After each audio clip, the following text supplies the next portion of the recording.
What's happening, everybody? Trey here, joined as always by my dad, Sean, and we got a fun record that I'm looking forward to doing, a full album reaction to Tom Petty and the Heartbreakers, Damn the Torpedoes from 1979. This comes courtesy of a suggestion from our patron and a longtime supporter, Rich. Yeah, Rich. Rich always bringing the goods to us, man. So looking forward to diving into this. We're going to hit up some quick facts before just going in track by track, listening to it, and then at the end we'll give our favorite tracks and overall score. If you're watching this on YouTube, the audio will be cut out due to copyright reasons, but there will be a link in the description if you want to go and watch the entire video with the music included, just kind of whatever floats your boat. Otherwise, you just want to watch what we think of each song, just stay tuned because that's what's going to happen. If you like this video, give it a big thumbs up. Hit the subscribe button if you haven't already. Check out our social media down below, especially that Facebook group. Lots of great music talk. Every single day I have a podcast that drops every Friday. Links below to subscribe to that. And if you like us to react to an album for you or support us for as little as $1 a month, check out our Patreon link below. Trey, let's get to these quick facts. You mentioned it. It's the third studio album released in October of '79. It was their first top 10 album. It was number 2 for 7 weeks in the U.S. and kept out of number 1. At least they can say they were kept out of number 1 by an iconic album by Pink Floyd's The Wall. That's right, and reception to this record was very positive. It's 315 on Rolling Stone's list of top 500 records of all time, and it's got a little bit of an interesting backstory here. Yeah, it definitely does. So Petty's recording contract was assigned to MCA when his distributor's ABC Records was sold to MCA in 1979. So you got all those letters right, people. Yeah. Petty contended that his contract could not be assigned to another record company without his permission, and therefore voided. MCA responded by suing Petty for breach of contract, which prompted him to declare bankruptcy as a tactic to void his contract with MCA. So the matter was settled with Petty signing a new contract with Backstreet Records, a subsidiary with MCA. So the album was co-produced by legendary producer Jimmy Iovine, was recorded at Sound City Studios, and proved to be a major leap forward kind of in the production style of the group. And the title is a reference to a famous quote by Admiral David Farragut, "Damn the torpedoes, full speed ahead." Yeah. So that's kind of what we got. And music business is littered with people suing to try to get out of their contracts.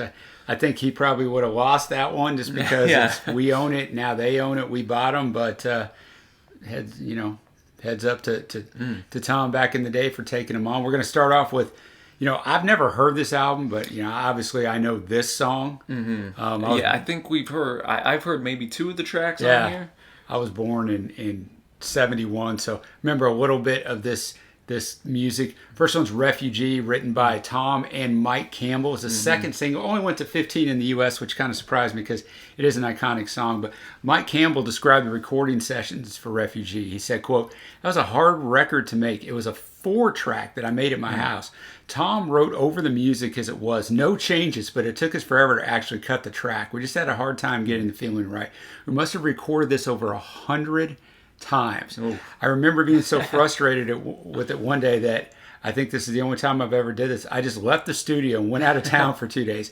I just couldn't take the pressure anymore. Then I came back, and when we regrouped, we were actually to get it down on tape. Sometimes the best songs are the ones that are the hardest to bust out. So all that to say, Trey, we'll have the lyrics up. We'll follow along as it goes. We won't say much during the reaction. We'll comment after each song. All right, let's get started with Refugee. Just a wonderful way to start off a rock and roll album, man. Just a good all-around rocker. Yeah, I mean, I don't really have much to say about it. I'm very familiar with it. I mean, just the style in which Tom sings as he's going all in, and in the chorus. Oh, yeah. You don't have Tom's always got a very distinctive delivery style. Yeah, when he's really into it, like on this one, you have to listen hard to know what he's saying. I can see the lyrics and I know what he's saying, but it just has a great sound, man. Chorus very catchy with the "Don't have to live like a refugee" backing vocals. Organ was in there, like subtly, didn't overpower what was going on there, and a great lead guitar there by Mike. I'm glad he ended up getting that down a little bit. Yeah, exactly. And just reflects the fact, hey, maybe we've been kicked around some, but don't lay down and revel in your abandon, get up, kind of, and fight. That's kind of the message of the tune I'm getting from that. And now we're going to go to track number 2, a song that I believe Rich has requested on one of our live streams before. I think so. Here Comes My Girl. This one was, again, written by Petty and Campbell. Yeah, all the rest of them are going to be just Petty, but these first two. And this was their 3rd single, reached 59 in the U.S., and Petty said that the chorus was inspired by the Byrds. So I'm looking forward to that, even though I've heard it before. It's been a minute.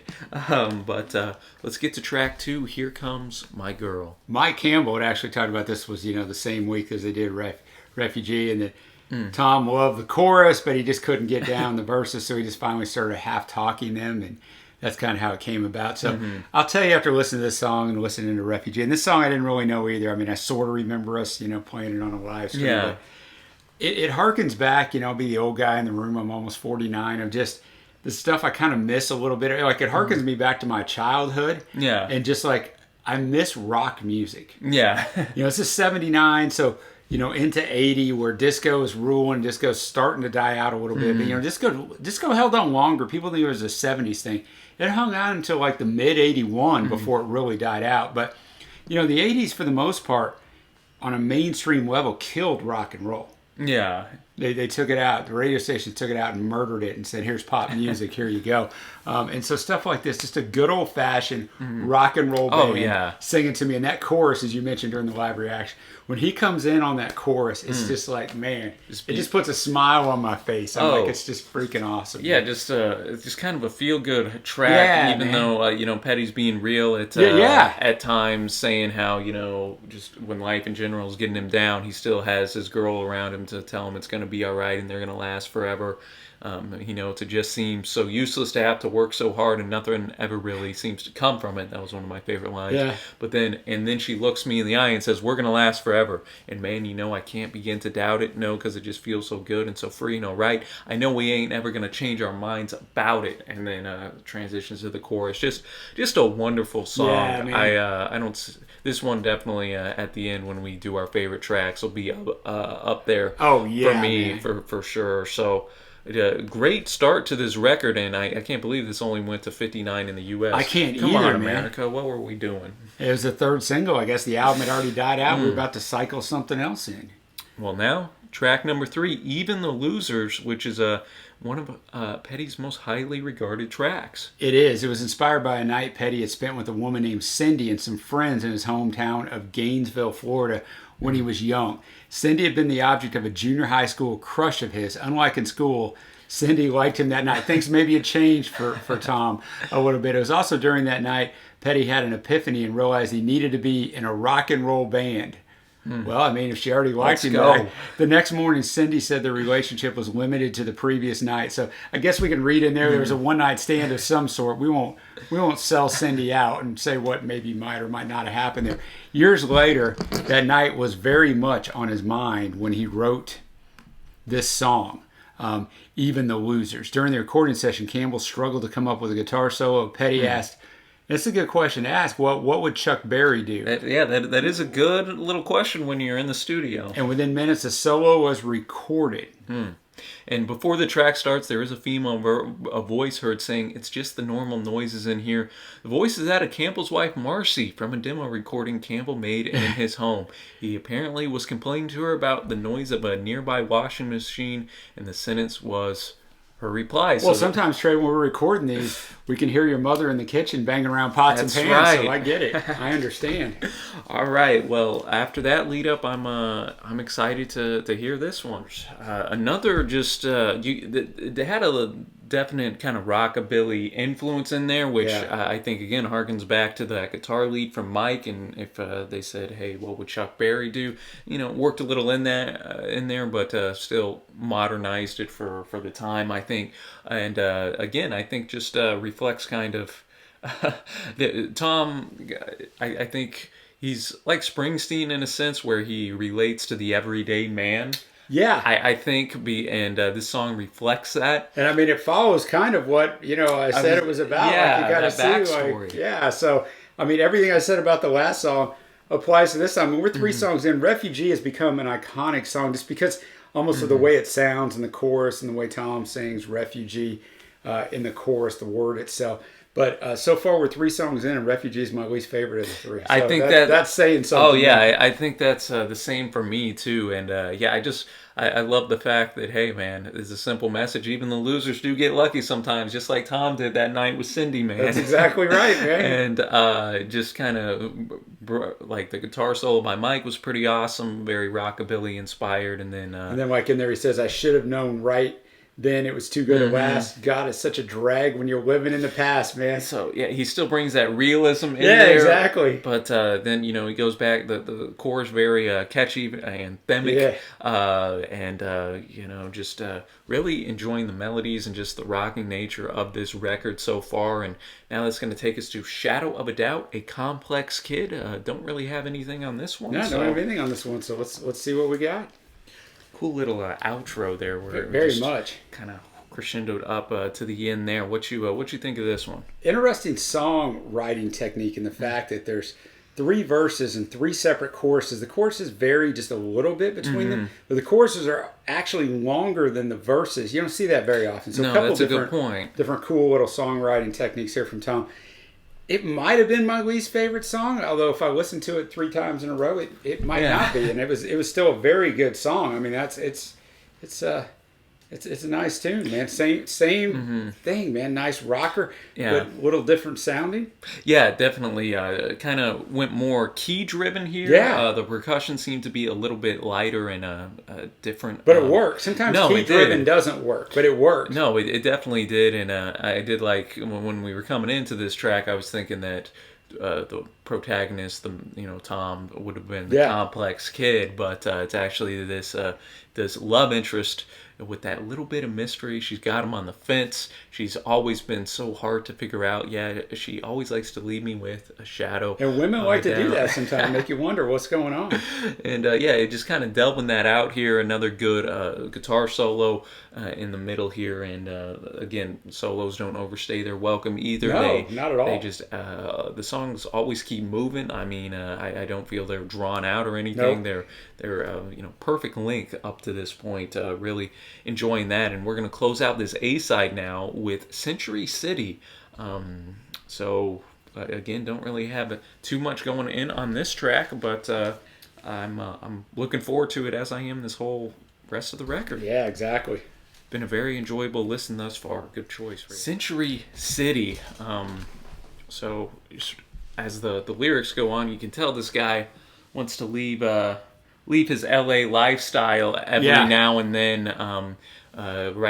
Sometimes I want to go right back where I came from, back where I belong, but it never lasts for too long.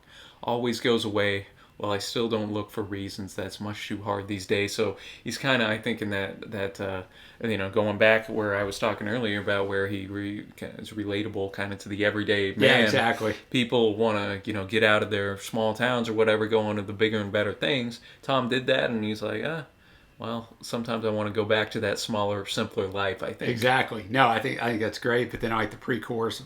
First one, why worry about the rain? Why worry about the thunder? Honey, Century Cities got everything covered, because that's where, at this point in time, all the record companies were at, and they're going to get everything taken care of for you. So, and then the next verse, talks about his mama, baby. Mama ain't here, man. She can't do anything. Mama just ain't here, and you can pretend all you want to, but that won't work no more. You can't run back to daddy. Yeah, you tried that once before. So, you're on your own out here, kind of with the sharks. That's what I take out of it. Oh, definitely. That's kind of what I'm getting to. Where, well, maybe this is where I got a better chance for success, but with that, I got to deal with a bunch of BS. On top of that. So, I think again, a good way to end out this A-side with the same type of music format that we've grown to love on this record. All right, now that's going to take us to side 2. We're going to start with "Don't Do Me Like That." The other song I knew besides "Refugee." It's the shortest track on here. First single, went to number 10 in the U.S., so we at least got our head straights on there.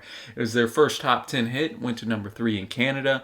Petty wrote the song and recorded a demo version with his previous band Mudcrutch, which broke up in '75, and then the Heartbreakers came along in '76. And then at one point he wanted to give it to the Jay Giles Band because he thought it had their sound. During the Damn the Torpedo sessions, though, he was convinced by Jimmy Iovine to include it on the record because Jimmy thought it would be a hit, and Jimmy was right, man. Yeah, a couple years later, Jay Giles Band became gigantic with centerfold and freeze frame. Yeah. So if they could have added this thing in there, that would have been the trifecta for him. Yeah, it's a great song. Just 2:44, as you said, shortest song on here. I mean, I'm sure I know it once I hear it. You might. But, I don't know. Who knows? So let's see what we got. Short, sweet, and to the point, man. Yeah, but he tells a good story in 2 minutes 40 seconds. You can tell, like from the first verse, he's hooking it up, man. Pacing going through it. No, that's what I was gonna say. All these songs have just been jam packed, man. Yeah. They've made the best use of their time. You know, here he's talking to a guy, a friend of his. A woman hurt his pride. Told him that she loved this guy so much, but then she let him go. So then, Tom's friend is warning him, hey, you better watch yourself or your step, or you're going to get hurt yourself. Someone's going to tell you lies, cut you down to size. And then we just get that very catchy, one of Tom's biggest strengths here as we're going through this is the way he just delivers the lines, just his cadence and phrasing. Don't do me like that. Just in a way that... exactly. Where if you just sung it regular, like, oh, don't do me like that, it would not have the same punch. Yeah, that's true. The inflection of his voice, then basically it's just what comes around goes around song is basically what it turns into. No, definitely. As soon as the chorus hit, I recognized that. I didn't really remember that's the what verses. I thought you might know. That it's just such an iconic chorus. But man, and unique as you pointed out. Great way to start off this side, man. Now we're gonna go to the next song. You Tell Me, about 4.5 minutes. So let's get to that. You Tell Me. So here, again, it seems almost every other song we got a nice little guitar solo kind of towards the latter half of the song here. Again, just kind of took elements that we've heard throughout this record where verses, he's not going into the full like talking type of style that he does, but once the chorus comes in, the verses building up musically with those choruses being a little more bombastic. Again, thought the piano by old Ben Mott was a highlight there, and of course, again, just the guitar tones throughout this whole record are something very pleasing and just kind of reek of that rock and roll style here. And again, similar lyrical, type of theme that we've had with the love and just the relationship strife. Yeah. I mean, it was just okay for me. I mean, it was fine. But I thought you pointed out already, but I think you're right on. The instrumentation is the highlight of this song. It's not a bad tune, but probably my most forgettable of the album so far. I'd agree with that. It's fine. Pretty high bar on this album so far. The lower tier, but we're going to go now to the penultimate track. What Are You Doing in My Life? Huh? Wow, that might be interesting. Ooh, all right. So get that up-tempo rockabilly-esque piano on that outro there. I have noticed that too. They like to kind of just fade out the songs at the end there. But this one, I like it. Instead of Tom kind of getting screwed over, now he's the one that's like kind of got a stalker in his midst almost. Yeah, he really puts her over, huh? Like in the chorus, what are you doing, my wife? What are you doing, my wife? What are you doing, my wife? I didn't ask for you. Then verse 2, I don't know how you got my telephone number. Probably some jerk trying to put me under, some friend of a friend of a friend of mine. Yeah, baby, who you trying to fool when you tell those lies? This got me back on track. Like this is where I like Tom in this sort of wheelhouse right here. It's an excellent, just musically and lyrically nice journey. Yeah, had that pedal steel guitar in the middle, going to our patented guitar solo in the middle there. And then I like at the end, he says, well, you're the last woman in the world that thrills me. Now you got my girlfriend trying to kill me. Honey, my friends think that I've gone crazy. Can't you figure out that you ain't my baby? So I guess she's going around telling everybody her and Tom are not. Yeah, so I like the subject matter in that regard. Yeah. Usually it's kind of opposite, where the guy's kind of stalking the girl. Yeah, exactly. And then Tom just flips those conventions on its head. And as you mentioned, just another great soundscape in that track. And now we're going to go to Louisiana Rain, the longest track. Yeah, by almost 1.5 minutes, it's the longest track. Almost 6 minutes. So that's interesting on this album to go this long and make it the last track. So I'm very curious to what what it sounds like. So after that, y'all, we'll go our favorite tunes, overall score. This has been a pleasure to listen to, man. So excited for Louisiana Rain. Louisiana Rain closing us out. Definitely had a little bit of a country. I swear to you, I was about to say that song could have charted on the country charts in a number of years, but not in a bad way. Not that I dislike her, but it just, you know. And I think that maybe was heightened by, again, they had a little, I think, maybe pedal steel guitar in there. They did. And that organ was kind of played in a way that you just, again, gave it a little bit of that country flair and vibe there. And a little harmonica as well, so just a little bit different arrangement-wise from the rest of the record. And, definitely so. I thought it was great, man. So did I. I really did, man. I just thought it worked perfect too for a closer. I am kind of a fan of longer closers and openers to end us out. If you want to put a long song there, I think a closer is a great way to do it. Yeah, you said at the very start it sounded very closer-like, and you were right. And just kind of an interesting. He's name dropping all these places, but that Louisiana Rain is kind of what keeps falling at his feet. Essentially, mentioning that Louisiana Rain is soaking through my shoes. I may never be the same when I reach Baton Rouge. I guess South Carolina's putting his arms out for him, but everything went black on Lonely Street. I'm thinking he maybe got a little blackout drunk. Yeah, because he said, "Thank God for the long neck bottle, the Angels Remedy." I thought that was a great line, man. Then he sings chorus number 2 because there's 2 different choruses. Then he goes to that great guitar solo, throws a harmonic in there, as you mentioned. That's right. And then goes to verse 3, and then ends in a very interesting way by going chorus 1, chorus 2, back to back to end. So Tom has some nice little songwriting techniques that you don't see often because, as you well know, we both read lyrics almost every single day of our lives. Right, so I won't say we're an expert on lyrics, but we do literally see them every single day of our lives by different artists. So we can all that. You can kind of pick some good stuff out. So man, but now I guess favorite tracks. What are you feeling here? Let me say for a second, because we never really talk about this, but it's an album reaction where, as you guys, if you've been following along, we listened to the album for the first time. I'd heard a couple tracks on here, but you listen to it for the first time. I still do research for it, but I don't read the lyrics and I don't listen to the songs ahead of time. Whereas in an album review, by the time we sit in front of this camera, I have probably spent anywhere between 6 to upwards, like on Sgt. Pepper's, of 20 hours on an album before we ever sit in front of the camera. So I know the album inside and out. I know the songs inside and out. You come here on first listen sometimes. It's difficult. There's times when I sit here and go, I don't know if I have a favorite song. I don't know if I loved any of them. This is quite the contrary. I go into all that to say, one, just so you guys know the difference sometimes when you see our different things. For me, it's going to be Here Comes My Girl. That was my favorite, I think. That was my favorite. Even the Losers. Thank you, Steele. That was going to be one of mine as well. And Louisiana Rain. Ooh, Louisiana Rain. Yeah, that was a good closer, man. I'm going to go Here Comes My Girl, Even the Losers. And then, even though it's just short and sweet, don't do me like don't that. do me like that. That was in the 4 hole. Probably the catchiest chorus on this record. But I mean, you can't go wrong. We didn't even mention Refugee, which is exactly one of the more famous tracks on here. And What Are You Doing in My Life is kind of a nice little thing. But Louisiana Rain coming right after it. But man, all in all, just. It has a lot of characteristics of a great record for me. Great singles, catchy, very solid instrumentation and arrangements that were varied throughout. Didn't get boring. I don't think any songs were too long.